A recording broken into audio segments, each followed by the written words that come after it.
arropada en el momento por una actitud un tanto bipolar, llena de arrogancia, en compañía de un pesimismo turbio y taciturno. La mente de la mujer se había hecho tan audaz que decidió ayudar a los trabajadores a buscar su libertad, sin la ayuda de la justicia, ni de las organizaciones sin fines de lucros, trazando planes que llevaran hasta las caras de los encargados de los ingenios, donde pernoctaban explotadores de sus congéneres por los que había decidido luchar junto a su esposo. Encerrada en locos pensamientos, reaccionó y se dio cuenta que tuvo que renunciar a una vida de diamante y esmeraldas, envuelta en agradables y cómodos privilegios, para ayudar a una comunidad que apenas comenzaba a conocer, creciendo en una sociedad de eminentes dotes de avaricia, rapaz y de ambiciones usurera y coetáneas. La vida que Dios le había enseñado a través de los discursos del sacerdote de su iglesia, era esa que tenía frente a ella, envuelta en acciones plenipotenciarias,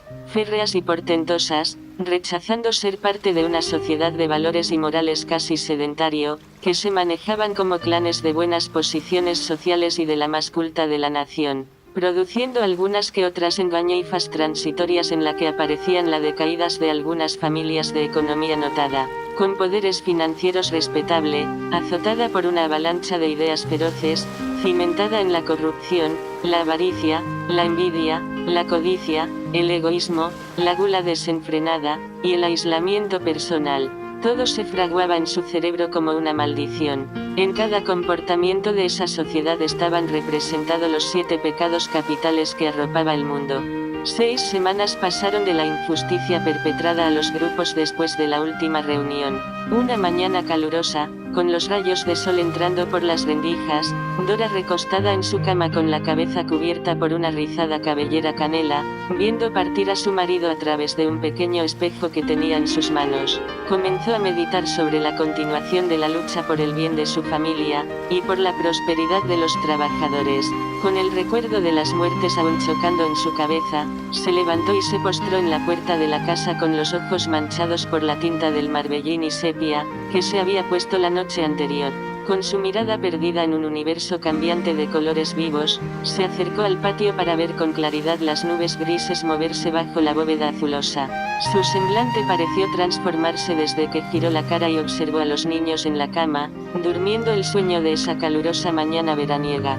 Ocupando su cerebro por momento, unos locos y aguzados pensamientos engrifaron su piel, por un momento neutralizó su cuerpo, dejando bajar por su rostro 2 gruesas gotas de lágrimas que recogieron toda la parte exterior de las vestimentas. Su tersa mejilla canela se mantuvo mojada por las gotas de lágrima que marcaron sus ropas durante todo el día.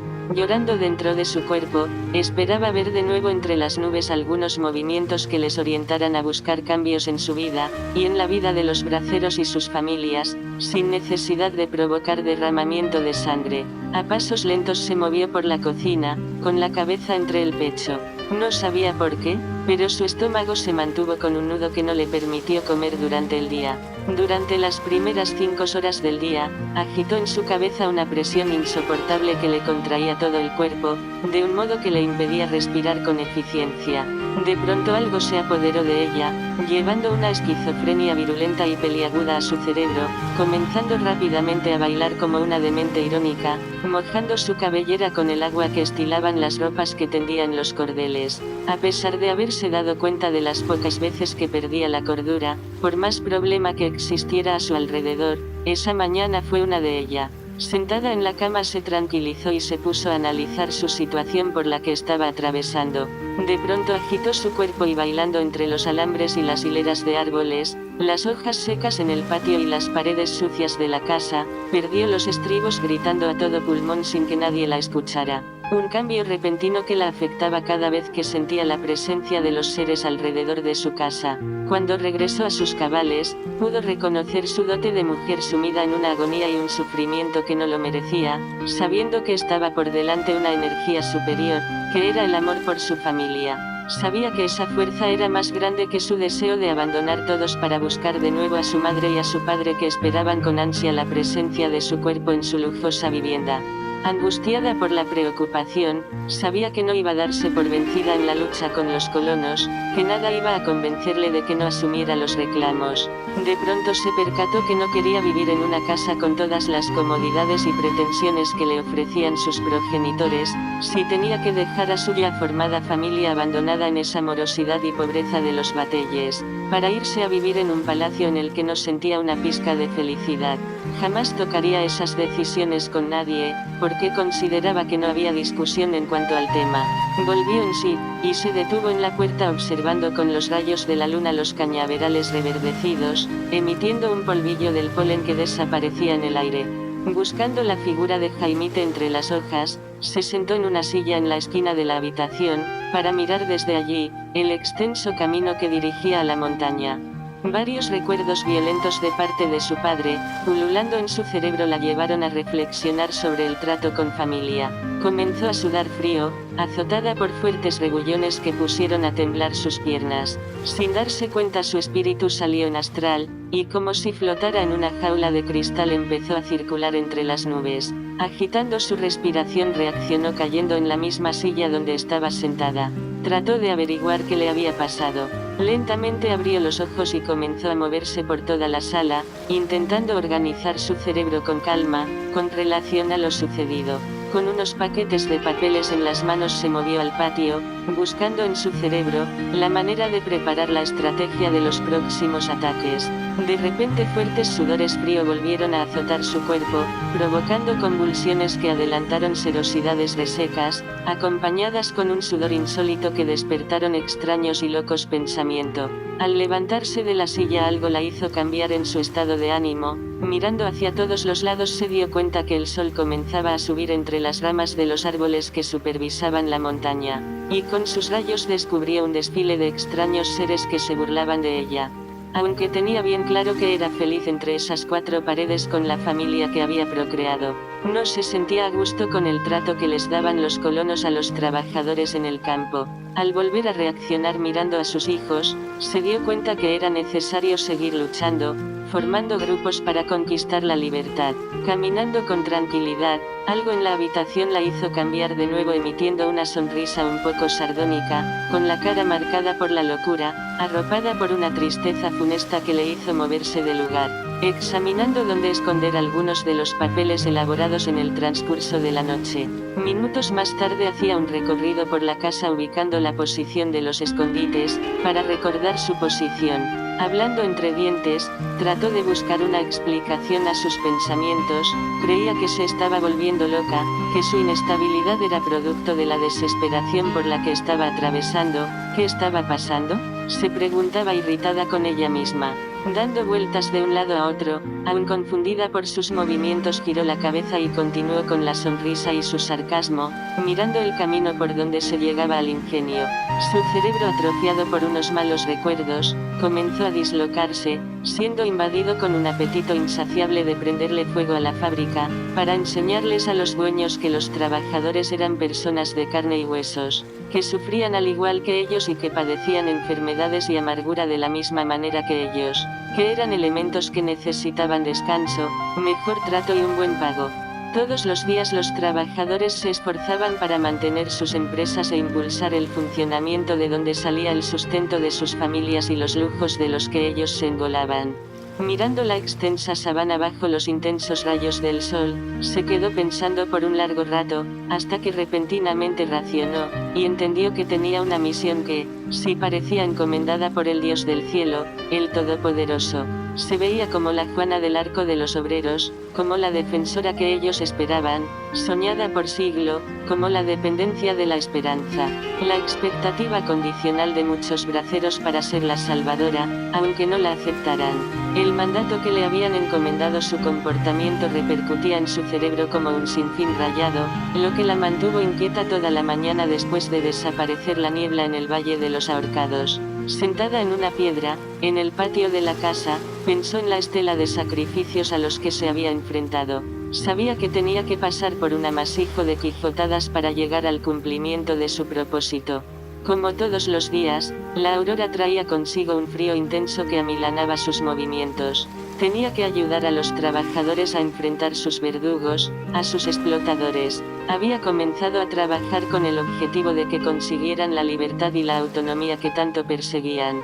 Antes de que sus hijos se levantaran, comenzó a ocuparse en la tarea de la que nunca se apartaría a partir de ese día. Empezó a trabajar en los planes de formación de un equipo que defendiera a uña y dientes el derecho de los trabajadores. Llena de emoción volvió a reaccionar y comenzó a organizar la casa. Sabía que para lograr sus objetivos tenían una misión: preparar a los que iban a formar parte de su ejército de lucha, y organizar todo el equipo de trabajo para respaldar a su esposo que había emprendido la lucha antes de conocerla. Había que hacerle saber a los jornaleros por qué se requerían los cambios, sabiendo que la gran transformación que buscaban para sus vidas, solo se conseguiría con muchos esfuerzos y preparación, estando unidos como un solo grupo. Cuando ya no se veía nada en el camino, intentó cruzar la habitación para llegar al patio, observando de lejos el claro del amanecer entre los árboles, y una densa cortina blanca que cubría casi toda la montaña. Junto a la niebla un celaje luminoso atravesaba cada 2 minutos la bóveda gris, iluminando la casa como una centella, despertando su raciocinio, obligándola a sentarse, pensando en la proclama de la lucha. Pasado varios minutos su cuerpo emergía en una posición cada vez más erguida, buscando ubicarse en el cielo, para ver desde arriba y situar su cerebro en un lugar, donde encontrara un tribunal entre las nubes, que ejecutara una sentencia simbólica, que representara la disputa entre los colonos y los braceros. Había pasado la mañana entera pensando en los planes, tratando de profundizar cómo iban a suceder los hechos. Se sentó de nuevo por un rato para descansar y ubicar su cerebro en el campo, en medio de la rebelión de los cortadores. Por un momento se quedó frisada, con la cara enflaquecida, mirando el pequeño cuarto de la casucha donde dormían sus hijos. A medida que avanzaba el día su cabeza iba cambiando de idea, hasta llegar a las 5 de la tarde, cuando los jornaleros del primer turno llegaban a su vivienda. Al ver a su esposo llegar con sus vestimentas repletas de residuos de ácaros, y parafina del polen, buscó organizar sus pensamientos y propósitos para enfrentar a los colonos. Perdida en el aire se refugió por varios minutos frente al altar, esperando encontrar respuesta. Sabía que tenía que armarse de valor y demostrar que podía realizar lo que sus inclinaciones les habían pedido, pero le faltaba algo. Al parecer le faltaba ese coraje para enfrentar a los colonos en sus propias fábricas. Le faltaba averiguar la manera de cómo conquistar a sus adeptos, para que se acercaran a su casa y formar un solo grupo que se enfrentara a la lucha. Pronto comenzó a hablar unas vacuencias que parecían alterar su estado de ánimo, comenzó a hablar entre diente con el aire. En sus ojos llenos de lágrimas y en la boca cubierta por una saliva reseca, se notaba esa alegría que no había sentido en varios días, esa felicidad que la llevaba a emitir una tonadilla que había arrastrado desde la escuela. De repente su cuerpo comenzó a redimirse en un ovillo, se acercó a una de las ventanas y de la casa y con su mirada perdida entre las nubes se olvidó de su entorno, adquiriendo un comportamiento como el que adquirido en la mañana llevándola a reírse como una enajenada mental. Cada vez que miraba al cielo, observaba entre las nubes una serie de figuras estrambóticas que bajaban al valle invadiendo la tierra y rodeando su vivienda. Pautada por un silencio, de repente comenzó a toser agitando su mucosidad, sintió que la cabeza le iba a explotar. Atacada por la tos se movía desde las cañas al patio de la casa, tratando de esquivar la mirada hacia las figuras simbióticas que asaltaban su casa, formando un letrero en el que se informaba que tenía que emprender la lucha antes de la primera luna. Sentada de nuevo en la silla, fechó su fantasía con los colonos para después de la primera reunión con el grupo que se formara. Al despertar de su ilusión y observar a sus hijos durmiendo sobre los cartones que usaban como cama, se percató que su sueño era una necesidad, que tenía que ser rápido. No podía darle tiempo a que los colonos iniciaran otra zafra con los mismos resultados. Miró a la puerta varias veces, imaginando el rostro de su esposo, sonriente, celebrando por haber logrado la meta que buscaba. Aun con su cara extenuada, se levantó de la silla con algo de parsimonia, buscando mover su adolorido cuerpo, lleno de ese sudor frío que empezaba a inmovilizarla. En un momento de tranquilidad, ilusionó ver de nuevo al hombre llegar del trabajo con un capullo de flores símbolo del triunfo, aclamado por un grupo de personas que daban las gracias, por haber ayudado a conseguir la victoria que tanto habían perseguidos. Sumida en esos pensamientos se movió por el patio con la templanza sobre su cabeza, sin percatarse que estaba siendo azotada por un estado de desesperación y locura que la llevaron a entrar varias veces en la habitación con la misma intención.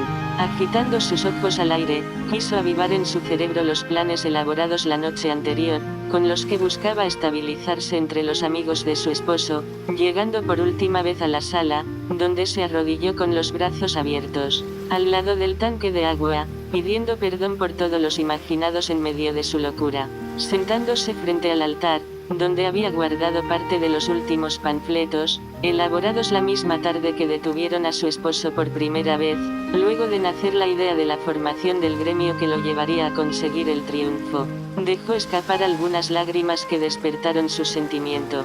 Con la cabeza entre sus piernas estudió la ubicación de todos los paquetes, dándose cuenta de que algunos estaban detrás de la mesa, otros acomodados en el suelo bajo las patas de la credencia, una tercera parte bajo las patas de la cama, los últimos entre las rendijas de las tablas de maderas en las paredes de la cocina, todos guardados de forma incógnita para que los niños no lo encontraran ni tampoco sus estudiantes. Cuando los rescató, los juntó todos, colocándolo encima de la mesa, donde esperaban para ser recogidos y llevados al campo. Mirando hacia los rincones de la casa se levantó sintiendo una paz interna que modificó su manera de moverse, volviendo de nuevo a la habitación donde sus hijos comenzaban a despertar. Llenos de curiosidad la miraban hablando entre diente con su locura en pies. Se detuvo frente a la cama, por un tiempo de 10 minutos, pensando cómo su esposo iba a empezar la distribución de los papeles sin que los colonos se dieran cuenta. Por estar al lado del hombre que amaba, la mujer abrigó en su corazón unos sentimientos que descontrolaron sus nervios. La lasitud de ella era tan intensa, que poco a poco fue creando una fuerza en su corazón que fluctuó su cuerpo con el ímpetu de un rinoceronte en rabia, como si alara una cuerda de acero. Por varios minutos se quedó pensando, ¿por qué fue capaz de rechazar todos los privilegios que la vida le daba al lado de sus padres? Así como adquirió capacidad para abandonar eso, ¿podría ser capaz de lograr la victoria que se había prometido si persistía en su meta? Sabía que, si se decidía a conseguir por la fuerza del convencimiento lo que quisiera lograr, nada ni nadie se lo impediría. Su fuerza de voluntad sería mayor que el peso de un edificio de 10 plantas. Con sus posesiones algo tosca, pero a la vez provocativa, aplicando el poco conocimiento adquirido en los colegios, imaginaba lograr lo que se propusiera con facilidad. Así hurgaba en su argucia una inquietud que la tenía en templanza, utilizando el poder para insertarse en el campo poniendo en práctica lo que había aprendido en los estudios técnicos en la materia de psicología, para convencer a los trabajadores de unirse al grupo, planificando incentivar a los jornaleros a la conquista por la libertad. Cuando le tocara hablar en las juntas que hacía su marido, jurando que conseguiría la propuesta de la victoria sin que su esposo lo supiera, estaba dispuesta a estimular la multitud para que agitara la disputa entre los colonos y los braceros, usando métodos que solo ella conocía. Después de mucho trajinar en su cerebro tratando de cambiar su estado de ánimo, se separó de la cama, emitiendo unas lágrimas que llevaron a los niños a comprender su locura. Arropada por ese amor exagerado que poseía, desde que conoció al hombre del machete mágico y conociendo su lucha por la libertad de su pueblo, había planificado convertirse en esa luchadora que los braceros tanto esperaban, para lograr su triunfo.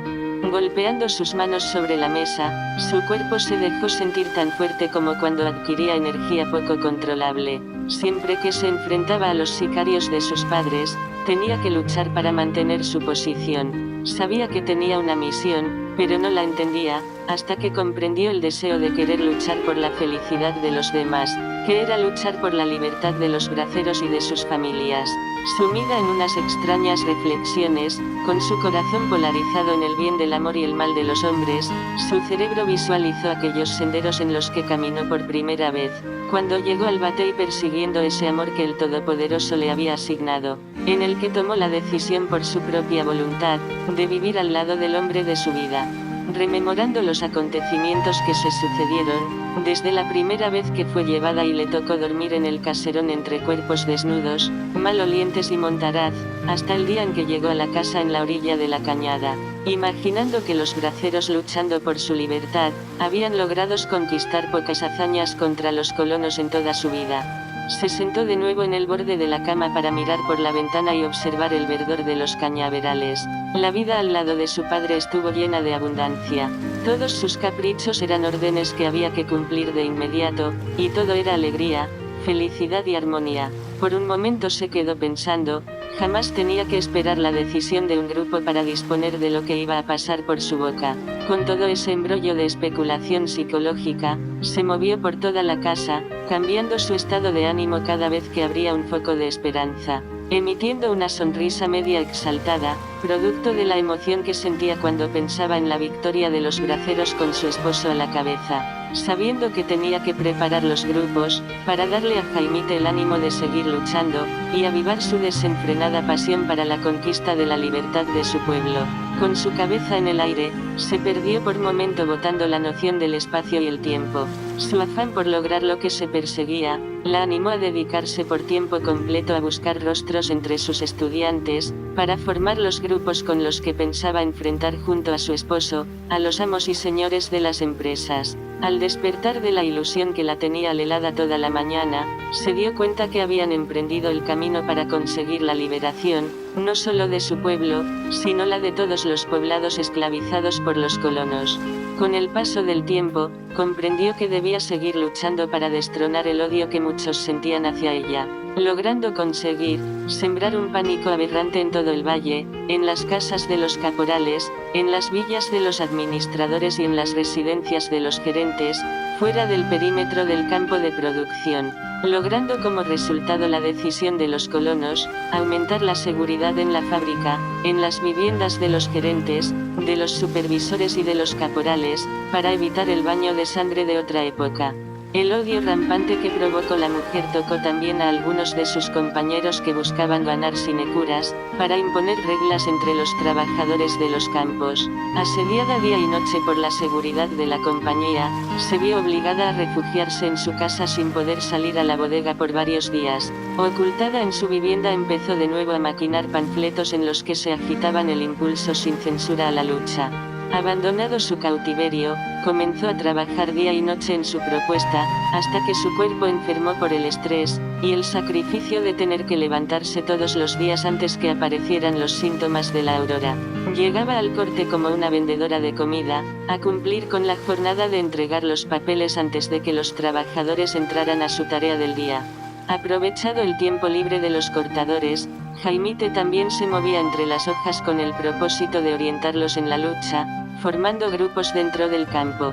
Una tarde, bajo los radiantes rayos del sol de un verano roñoso, el grito de los trabajadores en el campo se hizo eco en toda la cofradía. A unísono, los jornaleros detuvieron la faena, para mirar con atención una extraña aparición entre las matas de las cañas que llevaba el símbolo de la justicia y la libertad. Moviéndose entre las hojas de los árboles, los reflejos de la extraña figura llegaban hasta el centro del corte.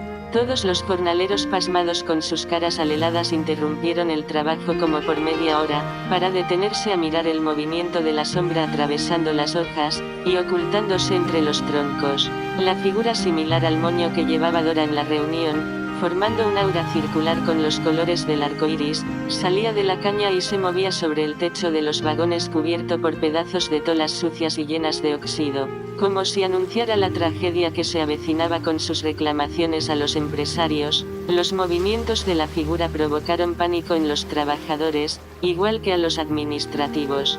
Llegando Jaimite a su casa observó la misma figura haciendo los mismos movimientos entre los árboles del patio, emitiendo unos rayos muchos más fuerte que en el campo. En el momento que desapareció la sombra del techo, Dora salió al patio y avizoró la lluvia que iba a caer durante la noche. Al observar las nubes moverse con rapidez bajo la bóveda gris, y acumularse en el horizonte como una rejilla de bardas de un polvo blanco que iba a cubrir la tierra, la mujer con los ojos alelados se quedó perpleja por varios minutos, observando una pantalla que se formó entre las nubes, presentando las acciones de los trabajadores durante las últimas reuniones y la llegada de los sicarios con intenciones criminales. Todo era como una premonición de lo que iba a suceder. La brisa fría que llegaba de las hojas de los árboles refrescó su cerebro, obligándola a despertar para que vislumbrara la disputa a la que iba a tener que enfrentarse en los próximos días. De pronto, una leve tontera ocupó su cabeza haciéndola reaccionar y cayendo al suelo con los ojos cubiertos por una nube roja protegida por un cristal cuarteado. Al destapar su cara se percató que el anómalo que siempre asediaba a su esposo, se encontraba entre las ramas con intención de atacar a cualquiera que rondara en los alrededores de la casa.